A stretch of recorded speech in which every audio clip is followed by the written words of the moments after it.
The first question is what is that normally? So, and that's a bit of a long answer, but yeah, it's Blackwatch 26.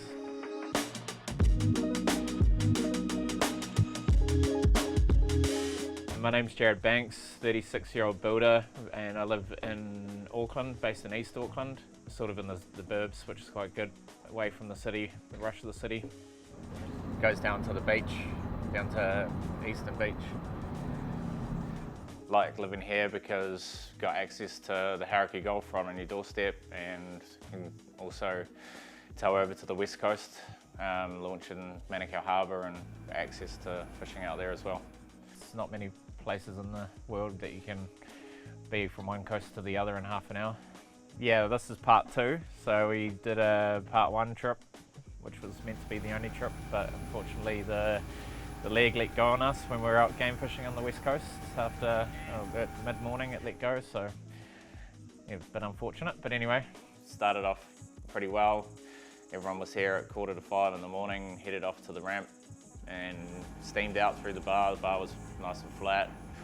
Managed to find a whole bunch of jackmacks to fill the live well, and then went out to 80 metres to set the gear, and had most of the gear out, but setting one of the last lures, we had an albacore jump on, so that was quickly clear the gear and wind that in, chuck it in the tuner tube and reset, and then I noticed a bit of a pitch change in the motor, so we quickly cleared the table and lifted the engine box to look for any visual signs of anything which was going on, but couldn't see anything wrong, so put the table back down, and a couple of seconds later it just started making a horrible knocking noise, so I ripped up to the helm, put it in neutral, and was still making the noise, so I just shut the motor down straight away. Just wasn't 100% sure whether it was the leg or motor, and didn't want to go ahead and do any more damage to anything. The leg is actually an old leg that we had on our previous boat, which I've been using in the meantime, just to make sure I had the props and ratios right before I went and bought a new one. And unfortunately yesterday was the day it decided to give up the ghost. So this is the old leg that just let go on us. Like I said, it's off a previous boat that we had, just using it in the meantime, but unknown hours on it, didn't know the full history of it, but it's done. I put 130 hours on it on this boat, but it's just decided to finally let go, and it's just in the top box, so that should be spinning freely, but definitely something not so good in there, so should be off to the scrap man probably. Try to eat pretty well on the boat. One of the main features is the oven, so we had bacon buddies for brekkie once we set the gear, and then we chucked the pork roast in, so we had nice pork roast rolls for lunch and pretty good crackle on that, so yeah. Broken down. Yep. And so here the we best thing are. to do is catch some fish. So we chucked the couple of sinkers and some bait down and managed to snag a snapper. Not fucking bad. But yeah, while we were waiting for Coast Guard, we thought, oh, we'll stuff it, we'll throw a few baits and jigs over the side, and 95 metres of water, middle of nowhere, no sound, no sign on the sounder, and managed to find a few snapper and a few little kings, and yeah, managed to get a legal kingy, so managed to come home with a feed at least, and Coast Guard towed us home safely back over the bar. Then they towed us safely back to Mangaroo Bridge and on the trailer.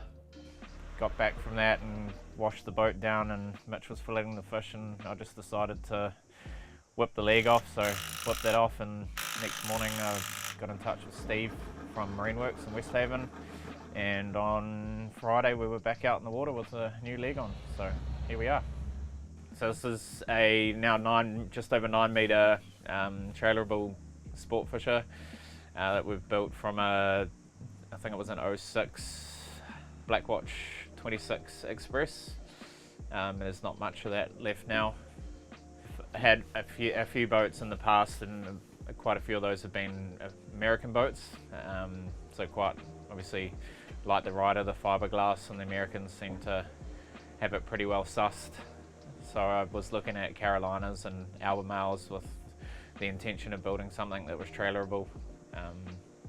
And yeah, ended up stumbling across this 26 Blackwatch Express. I have seen a few of the fly bridges here in New Zealand, but was pretty keen to not have a fly bridge in that size boat. I find the layout of this sort of style boat is a bit more user friendly. You can have a few more people communicate with when you're driving the boat and all that sort of stuff. Yeah. So the boat came from WA, from Perth. Wasn't in the best shape, was fairly run down, motor was throwaway. So got the boys over at Polmac, I think it was, in Fremantle, bought a trailer off them and got it lifted out of the water, and the boys set it up on the trailer and gave it a quick wash for me and strapped it on and put it on a ship. The bones were good, which was the main thing. Yeah, we didn't have to replace any rotten floor or anything like that. The stringers, this thing's built like a brick, proverbial. The hull's solid glass, like 15 to 18 mil of just solid glass, so it's built like a battleship. It went down to a guy I went to school with, Warren Bray from Waz's Projects. He's got a small team of boat builders working for him. The advantage was that having that sort of friendship allowed me, like, he just gave me full access when they weren't there. I could just let myself in and work away the nights and weekends. So yeah, there was plenty of challenges. The windscreen was definitely a challenge, and just getting the overall shape of the hardtop and everything to not just look like it was plonked on there, trying to make it look like it was factory looking boat. Just the sheer amount of hours that this thing's sucked up is probably the next biggest challenge. Yeah, worked out well over 1,600 hours that I've put into it. That's just my time, not including the boat builder's time. First thing we did was I obviously stripped it, motor out, and then I took it to our lock-up to begin with, and I built the seat boxes and started the dash, stripped the windscreen off, cleared all the teak off around the coamings, and had it all ready to go to the boat builders. And went there. First thing we did was chop the arse end of the boat off at floor level, and then took that straight back. It's about 880 millimeters, and basically screwed some bits of timber onto the hull and hung that out the back. And then the boat builders screwed some MDF formers onto the underside of the hull and sides, so we could extend the hull out to the transom. And they got that all glassed up, formed the pod on the inside the same way, so that's all solid fiberglass, and then got them to put some extra bits of strength and stuff inside the tanks just for the fuel, like you do in a normal fuel tank. And that obviously made it pretty bulletproof, and then infilled the floor. So we had a bit of coaming to make up, and a bit of the side pockets and everything are all new, but there's a fair bit of extra stuff that came with that, but all turned out pretty well. And then after that, got the ball rolling on the hardtop. So there was a bit of work around trying to make the cylinder shape glass work for the hardtop to try and keep costs in check a little bit. But Seamus from CMAC was awesome on that. Transom was just work, where the challenge with the hardtop was obviously aesthetics, as well as fairing up all the curves and making the brow look right, and trying to get the lines right with the front screen to the side screens and all that kind of stuff. Hardest thing was had to all sort of fall into place at the same time.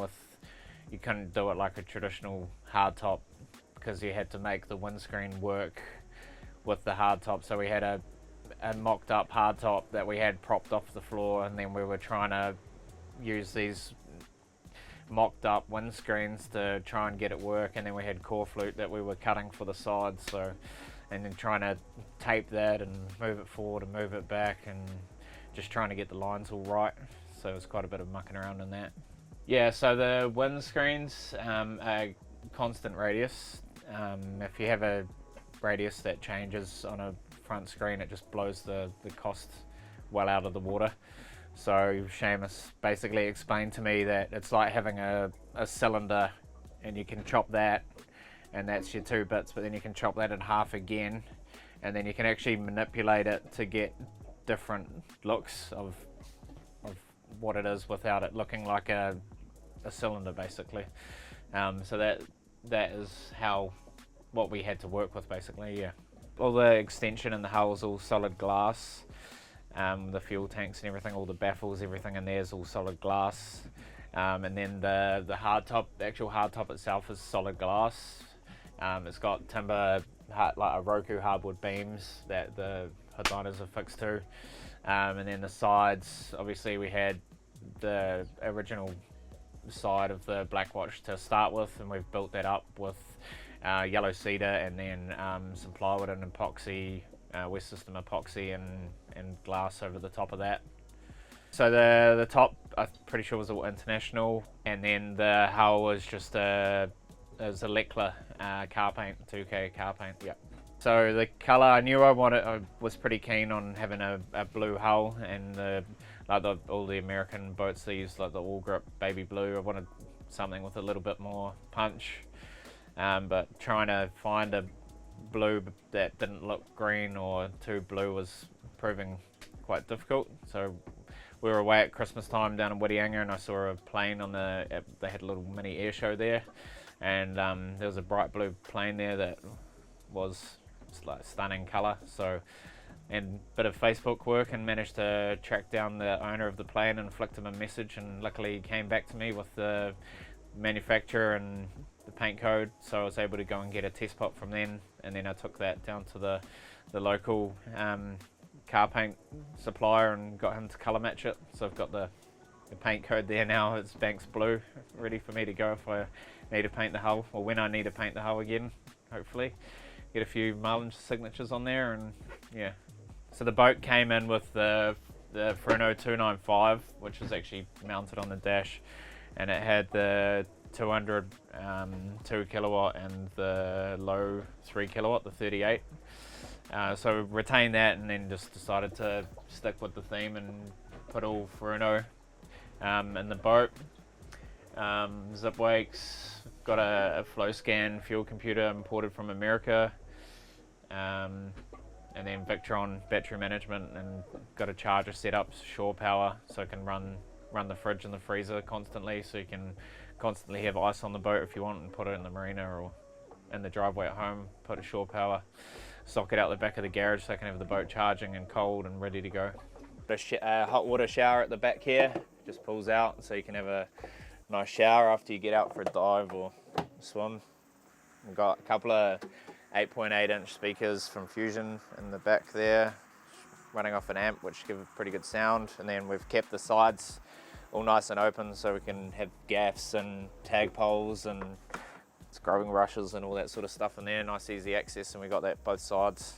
Dad actually helped me build a freezer. I built the box with all proper freezer foam, and then I had a bit of plate left over from a job, so we've bent that, and Dad's soldered a whole bunch of copper tube onto the back of that, and then we've basically made a 220 litre freezer or fridge freezer, depending on how you set it up, 2 access points into it. And yeah, we've got the compressors just mounted in behind the panel there, so yeah, it works a treat.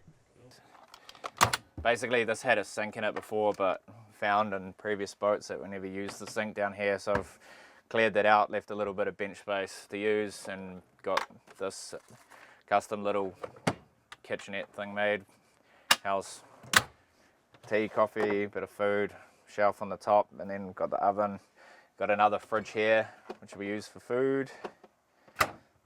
Some more storage under here for frying pans and stuff like that. And then we've got obviously the standard underbunk storage, life jackets. That one's pretty much empty. And then we got the other 2 house batteries under here, and we added this extra bunk up here for another berth, and we put this one on here just for bags. So the motor's a Yanmar 6LP 315. You have 315 horsepower, so based on the Land Cruiser 24 valve motor, and that's come from a mate. It's been fully stripped down and rebuilt, repainted, so basically new motor. And then we've got the Bravo 3X drive behind that. Yeah, and the fuel burns pretty good too. Yeah. Yeah. Punches out at about, I think, 29 knots, top speed. Cruising out here, we were doing 23 knots, burning 46 litres an hour, I think it was, 49 litres an hour. Pretty, wasn't loved in the building process with the bloody boat, so, but now it's, yeah, definitely now the kids want to, if there's a nice day, it's Bowden just wants to get out here, and Goldie loves it as well, so, yeah. I'm Libby, I'm Jared's wife, and the mother of his children. We've decided to call it Priorities, which was came from the wife actually, which was one of the arguments over why I was spending so much time doing this over the last year, that I didn't have my priorities right. So that's where that's come from. One night I was at home and the kids were maybe racking up a bit, or I was stressed about uni, and I sent him a text message and I said, maybe you should call the boat effing Priorities, because you need to sort your priorities out. And then it made the shortlist for the boat name, and then all of a sudden I see sign writing samples come in with the name Priorities, and my friends laughed and said, that's Jared giving you the middle finger, Libby. Make sure that you know what you're getting yourself in for a start. Even if it's just the hull that you're starting with, you want to try and check stringers and floor and transom and stuff like that, which can just, you think you're going in for a paint and a tidy up, and next minute you're glassing stringers, so it can definitely grow pretty quickly. Budgets are going to blow out. Whatever you think your budget is, double that, and you got to just be committed, right, to get, it's going to beat you down, I guess, so you just got to push on through it and get to the end. I learnt that I've got a fairly patient wife, would be one thing I've learnt. I've obviously learnt a bunch about boat building, and I've learnt how much goes into a boat of this size. It's just so many systems and wiring. I've tried to keep it relatively simple, but still, like, I think it was like over 300 meters of 2.5mm cable we've run on this boat. It just goes. So yeah, thank you, Libby. You could not have done this without you, obviously, with everything we had going on. The house reno, the business, and you studying, and 2 kids, 2 dogs. So it's pretty full on year. So it's been good to spend a few days out here and enjoy it now.